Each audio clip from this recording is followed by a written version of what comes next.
Hello, welcome to this session. So, in the previous session, we looked at the design of a simple design of time to digital converter and understood that how we can convert the phase error into its digital equivalent. Okay.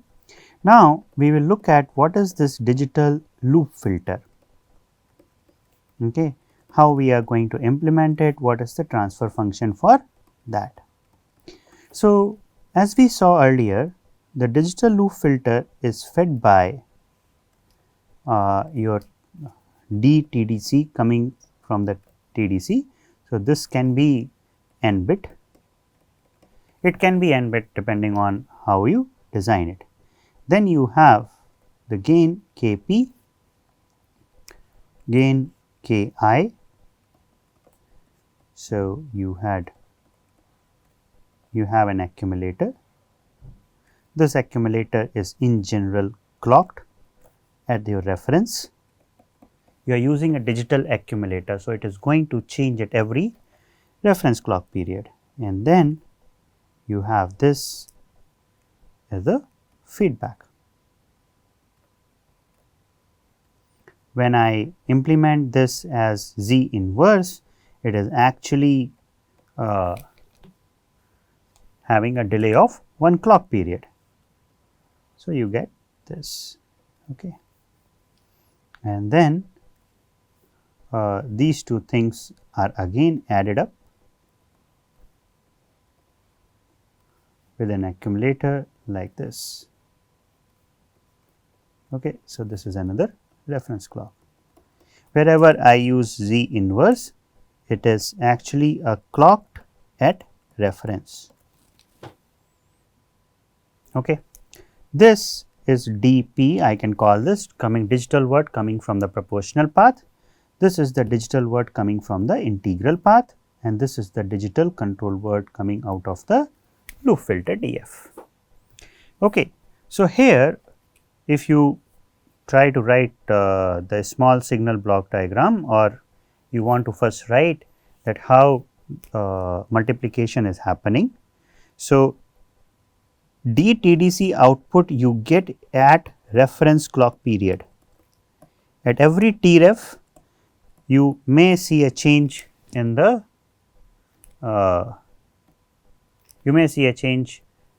DTDC. So, dP of n, now normally it is written as n, but it means is n times t. dP of time at time instant n t is equal to Kp is just the multiplication factor times DTDC of Nt. Okay. Similarly, Di of Nt is equal to Di feedback. So, this is Z inverse, which is like the previous value, Di of n minus 1 t plus Ki times DTDC of n t. Okay. Then you have dF of n t is nothing but your dP of n t plus di of n t. I will remove t from all this writing every time n t is a problem. Okay. It is not a problem for technical reasons, it is just there is no point in writing it again and again when we know that behind what is happening is at every reference clock period. Now, there are a few things if you think about it, that this is an accumulator, it is a digital block. These digital blocks work at the rising edge.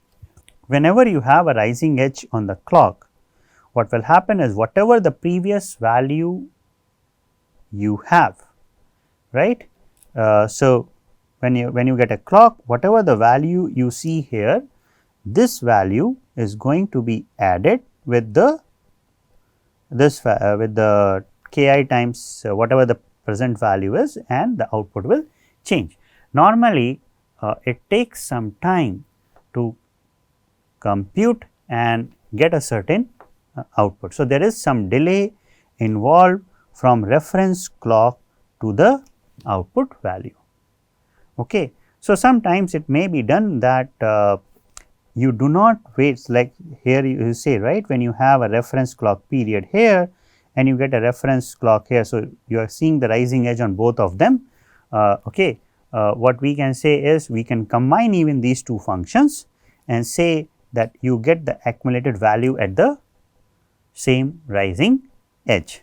So, the idea is that when you get a rising edge on reference, from this rising edge to di there is a certain delay involved, and because di changes after the reference edge. So, whatever you are getting at this reference edge, whether you are going to process that previous di or you are going to process the current di, it depends on the implementation. In this case, the way I have written is that the current value or at the rising edge of n times t clock, whatever the previous value of the integrator value you have. So, if this is this whatever value you have at the rising edge, you will get the previous value here, and this previous value is added with respect to the current value. Okay. So, given this these transfer functions, what we can say here is that dp of z, because now I am going to change into z domain transfer function, is nothing but kp times dTdc of z, and di of z is ki by 1 minus z inverse times dTdc of z, and df of z is kp plus ki by 1 minus z inverse times dTdc of z. So, this is the transfer function in z domain. Okay. If you implement this loop filter in some other manner where you have delays involved at any given point, you can take those delays into account. Okay. Now, as you see that this particular value is a n bit number, and you are adding n bit number with dp, and it keeps on getting accumulated. So, the final value which you the df which you are getting, this particular df, it can be m bit number, some other value, it is m bit number. So, you see that the digital bits which you are getting, these digital bits accumulate and it gives you m bit.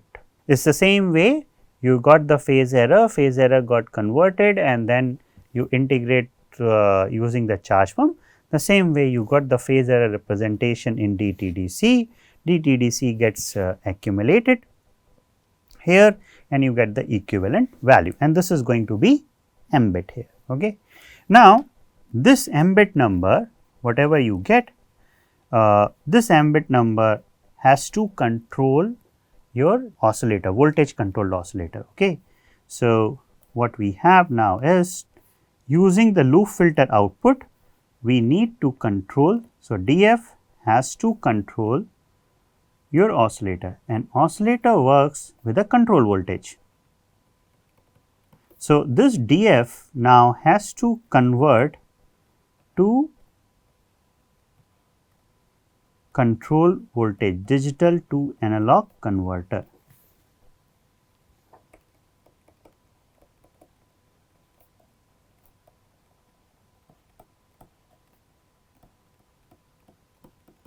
Okay. So, whatever digital word you have, you will convert that digital word to the voltage.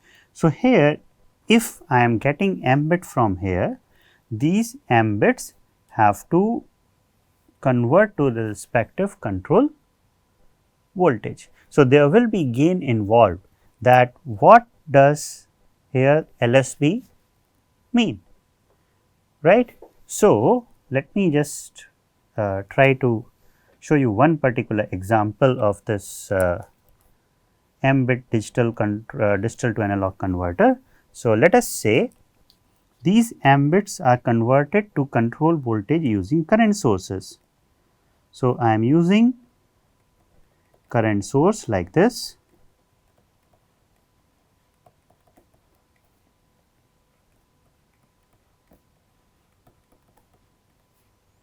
okay, and all these current sources are, because this is just a simple implementation, you can do it in many different ways, and all these current sources they go to a resistor R. This current source I am, because this is m bit number.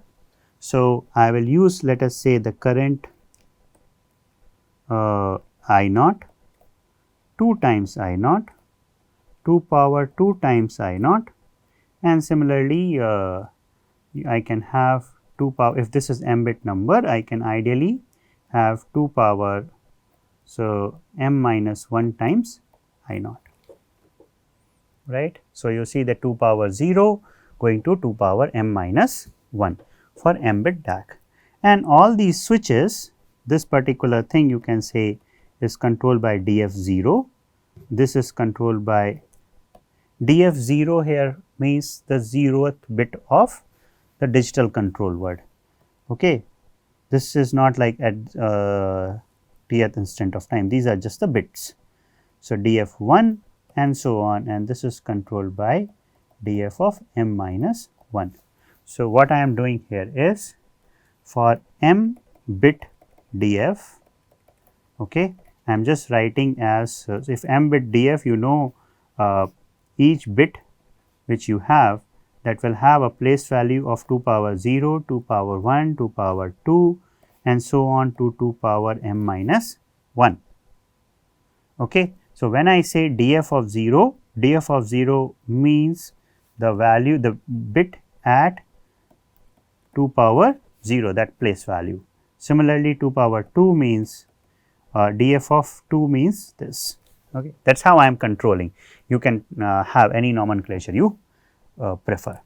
So, here V control which you are looking at, this particular V control value, one thing is that this V control value is going to change only when your digital control word is going to change from the loop filter, and that happens at every reference clock period. So, I can write V control of NT, whatever the digital word you have at time instant t, which is your reference period, is going to be DF of 0 times I naught plus DF of 1 times 2 power 1 I naught, right, plus so on DF of n minus m minus 1 times 2 power m minus 1 I naught, right, which is nothing but it is calculating, converting your binary value to a digital value. I naught I can take outside, you have DF of 0 plus 2 power 1 DF of 1, right, going up to 2 power m minus 1 times DF of m minus 1. So, this is your control voltage at given time instant. Okay. So, this can be written as, by the way, if you look at it, this is nothing but the decimal equivalent of your digital loop filter output. So, whatever your digital loop filter output you have, sorry, this also gets, this is only the current times I naught R. So, it gets multiplied by R. So, your voltage which you are seeing here, your voltage is changing with your delta V control is actually I naught R. So, your voltage control voltage is actually changing in steps of I naught R, whatever you are using. Okay.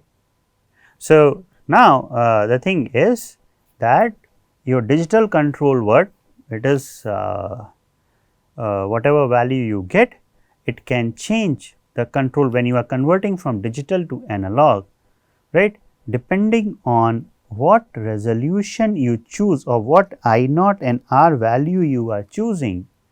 These I naught and R value will decide the step of the change in the control voltage of the oscillator. Okay. So, it changes only in this step. So, with respect to your digital loop filter and your V control, I can very well keep a gain here and say I can model this particular part with a gain block, DAC with a gain block, whatever digital you are getting digital word, but when we are doing the analysis you can say that okay, it is finally converted into its decimal equivalent from binary to decimal equivalent, and that decimal equivalent value is then multiplied by I naught R to give you the voltage. Okay. So, this is normally written as, by the way, it is written as I naught R per LSB. Okay. This gives you the control voltage here. This is your DF. If you make 2 LSB change here, your output voltage will change by 2 times I naught R. So, the gain of the DAC is I naught R per LSB. This is I naught R voltage per LSB. Okay, when I write the LSB at the bottom, it appeared like DF may go into denominator, but these are actually the units. Okay, so this is DF. So, this is how you are going to change your control voltage, and once you change your control voltage from the control voltage to the oscillator, you very well know what the transfer function you are going to get.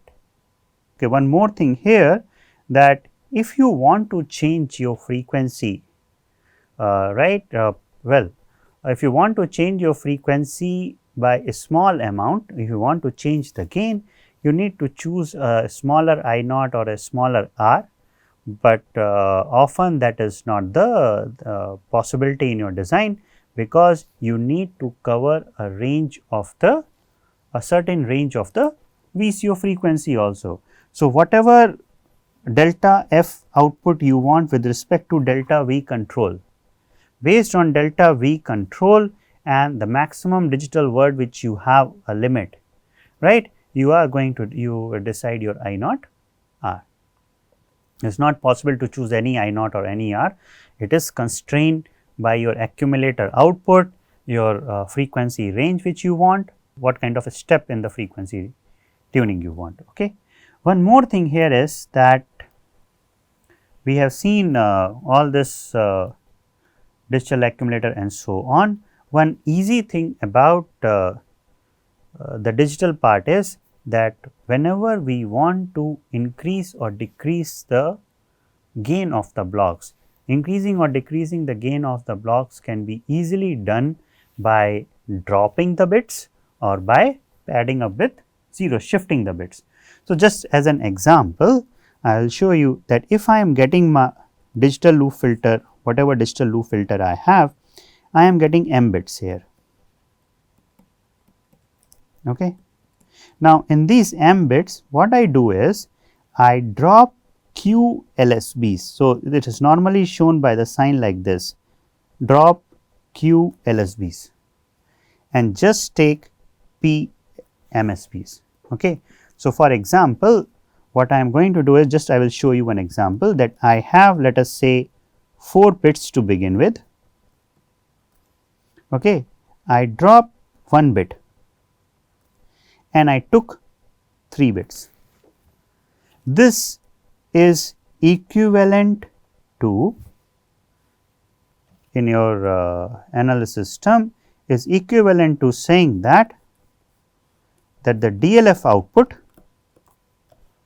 is actually multiplied by gain half, okay, because you drop the last bit. Okay. So, when you drop the last bit, you actually divide by half. So, it is like just think about it, if the number which I had here was 12, okay, or yeah, 8, 4, this one,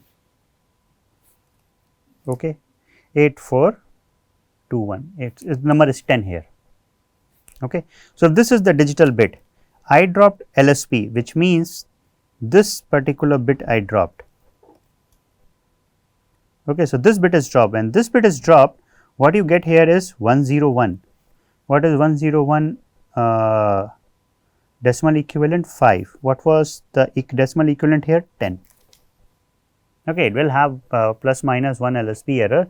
If the number would have been 11, 11 will also become 5 after division by 2 here, and 10 will also become 5 after division by 2, but we can for all practical purposes we can say that we have divided the number by half.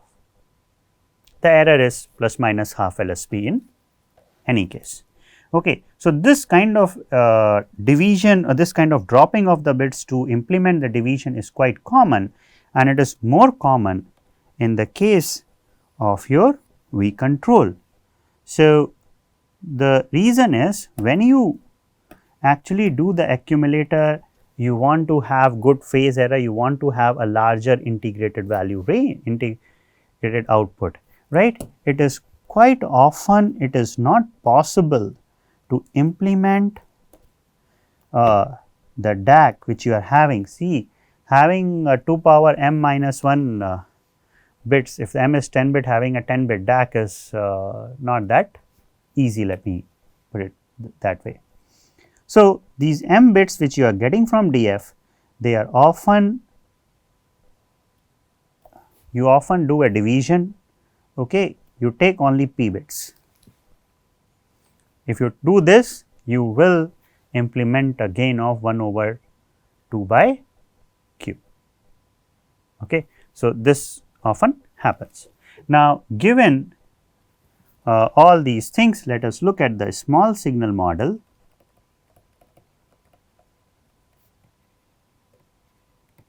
of digital PLL. Now, we have seen the gain of each digital PLL, okay, each block. So, beginning with TDC, you have phase reference, you have feedback, the output goes to TDC with a gain k TDC. I am not adding the quantization error here right now. Okay. This goes to loop filter whose transfer function is Kp plus Ki by 1 minus Z inverse. The output of that, this is dTDC, the output of that is dF, and this dF goes to DAC whose gain happens to be, you can say, K DAC voltage per LSB. Okay, K DAC is like the voltage gain per LSB, this is the gain. Then it goes to the, this becomes your control voltage, it goes to VCO whose gain is K VCO over S, and the output is fed back. This is what you have. Okay. This is your phi out at the final value.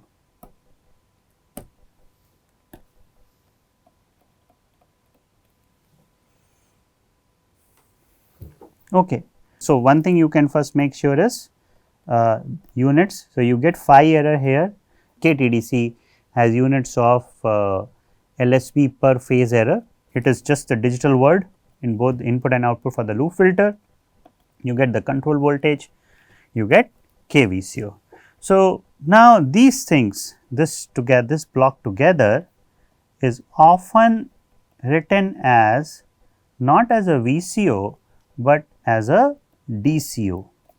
DCO stands for digitally controlled oscillator. Okay. So,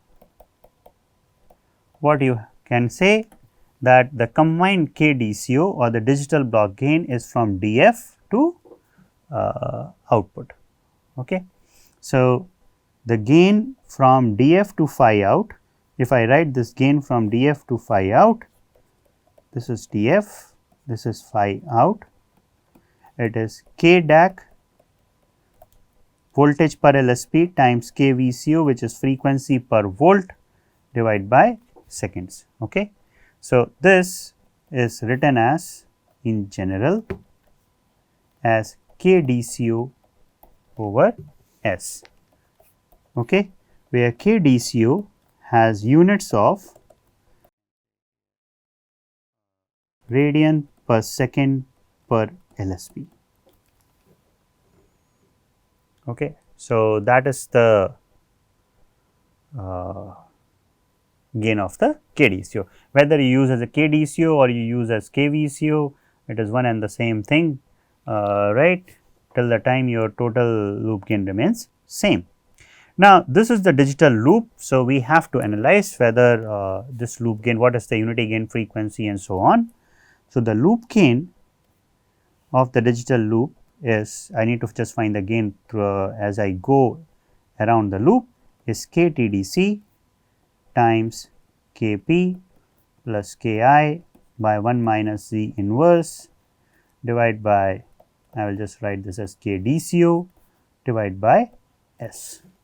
Now, this is interesting here that a part of the transfer function is in Z domain and a part of the transfer function we are using is still in S domain.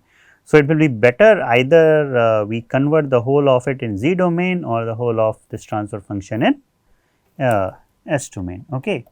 So, we will convert this complete transfer function in S domain and we are going to do that using this analysis that Z is equal to e power st. Okay. So, what you can do here is if I go ahead and write it that way. So, this is Kp, Ki 1 minus Z inverse is e power minus st, where t is your reference period. So, either you write like this or you write S by f ref, both the things are possible. Okay. So, what I have is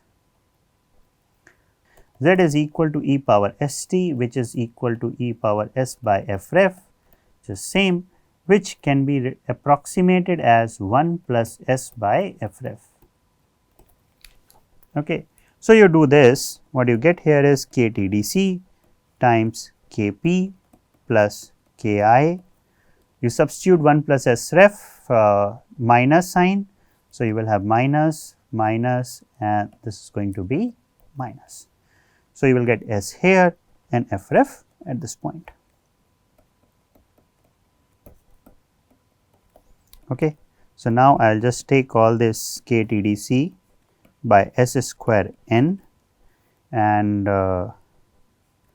this is KDCO, which is here.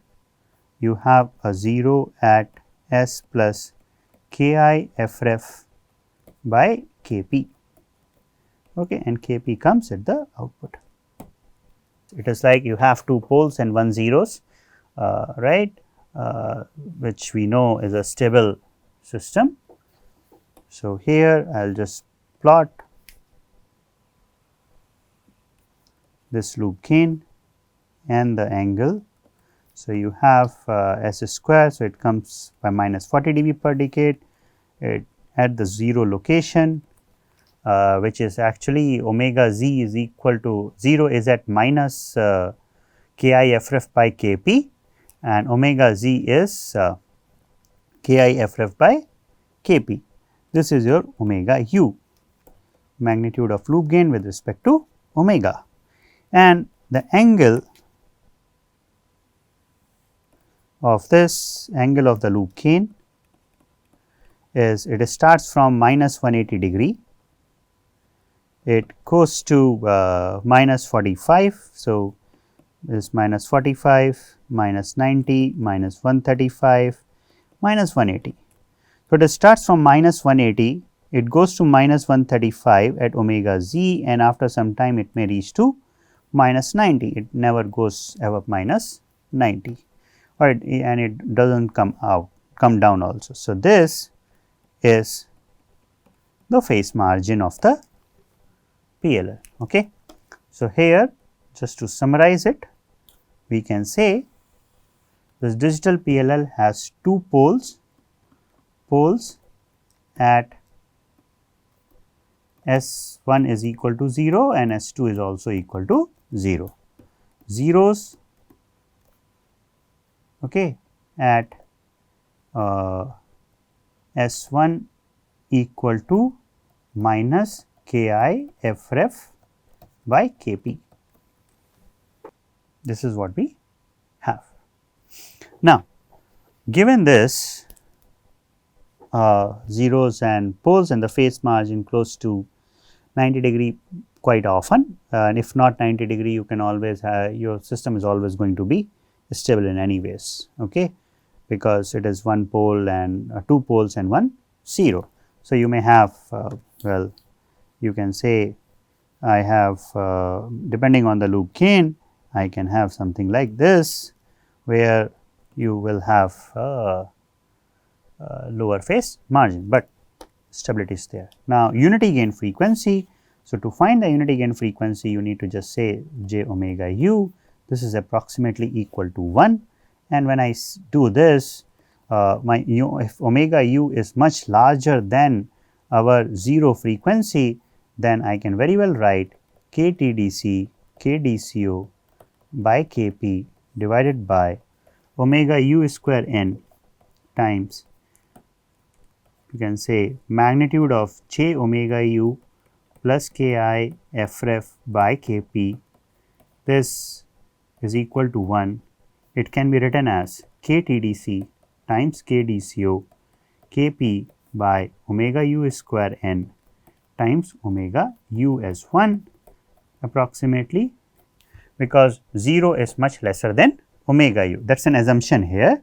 So, omega u is KTDC KDCO times Kp. Okay. So, unity gain frequency is proportional to, or unity gain frequency is equal to the gain in the proportional path. KTDC, KDCO and Kp, they are all the gain of the blocks in the proportional path. Okay. So, that is what we get. This analysis is surely valid under the assumption that S by f ref for the frequencies which I am considering, okay, this is much less than 1, okay, and this much less than is quite often actually this value has S by f ref is surely much lesser than 1 over 10. Okay. So, this is under the assumption. If this assumption is not valid, I cannot approximate this. Okay. So, this is an approximation. If the frequencies at which you are considering, or the frequencies become quite close to your reference frequency, then you cannot approximate, you have to go with the more accurate analysis. Okay. Thank you.